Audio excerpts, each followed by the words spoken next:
Introduction. Hello children, let us take up for discussion a topic closely related to our daily life. Your mother prepares poha for you and spices it up with green chilies. And you simply don't like green chilies.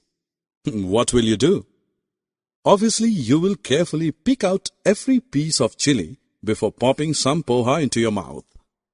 A similar exercise is done by your mother when she is preparing to cook food for the family.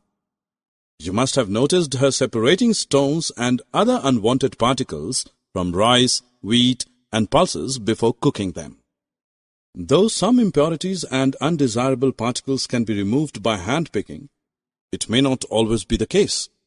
In many mixtures, components are not easily separable. In such cases, some other techniques of separation are used. We will discuss the different methods of separation of substances in this lesson. Most of the things that we use in our daily life are in the form of mixtures. Not every component of a mixture is useful. For example, some food preparations may contain a constituent that is not liked by us. We remove it to make the food item suit our taste.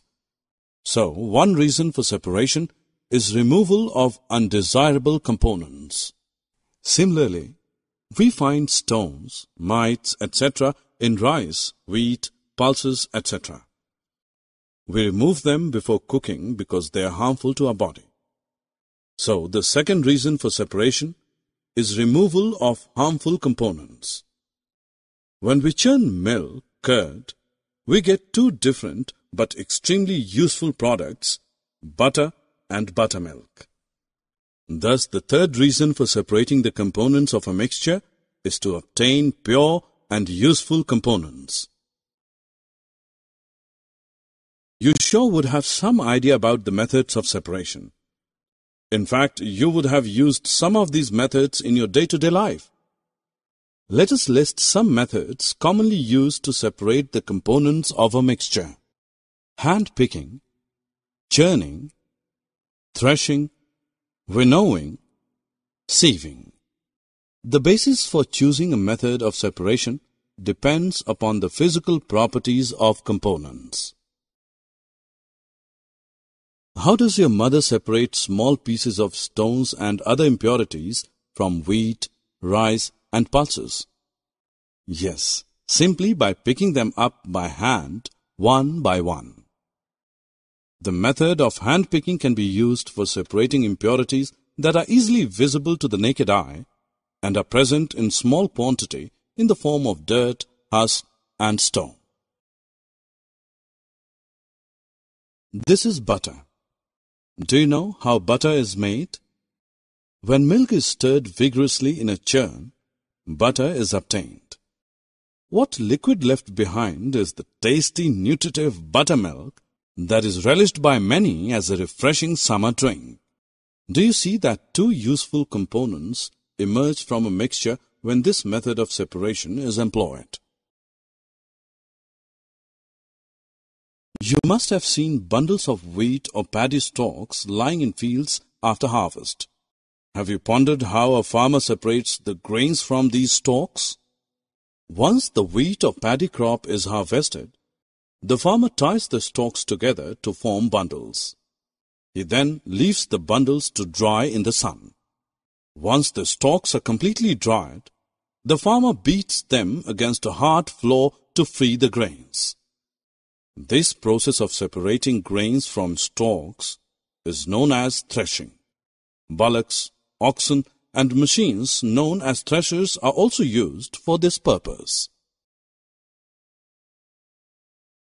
During your numerous train trips down your countryside, you would have noticed women standing at a height, shaking a basket held over their heads continuously. They are separating the grain from the husk by simply allowing the wind to blow away the husk and other lighter impurities.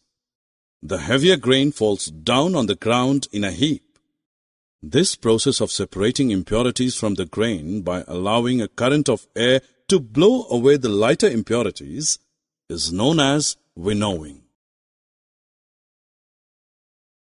Children, have you seen how your mother removes bran and other impurities from flour? They separate the coarse bran from the fine flour with the help of a sieve. This technique of using a sieve to separate the solid components of different sizes in a mixture is known as sieving. In this method, the mixture is placed on the sieve and shaken.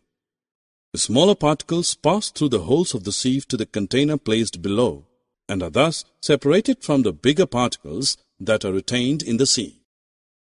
Summary. Let us summarize what we have learned. The separation of the components of a mixture is done to remove undesirable and harmful components and to obtain pure and useful components. Some common methods of separation of the components of a mixture are hand-picking, threshing, winnowing, and sieving. Hand-picking is the method used to separate impurities visible to the naked eye and present in small quantity. Churning refers to the process of agitating or stirring milk or curd to make butter. Threshing is the process of separating grains from stalks. Winnowing is the method of separating the husk from grains by allowing air through the mixture. Sieving is the technique of using a sieve to separate solid particles of varying sizes.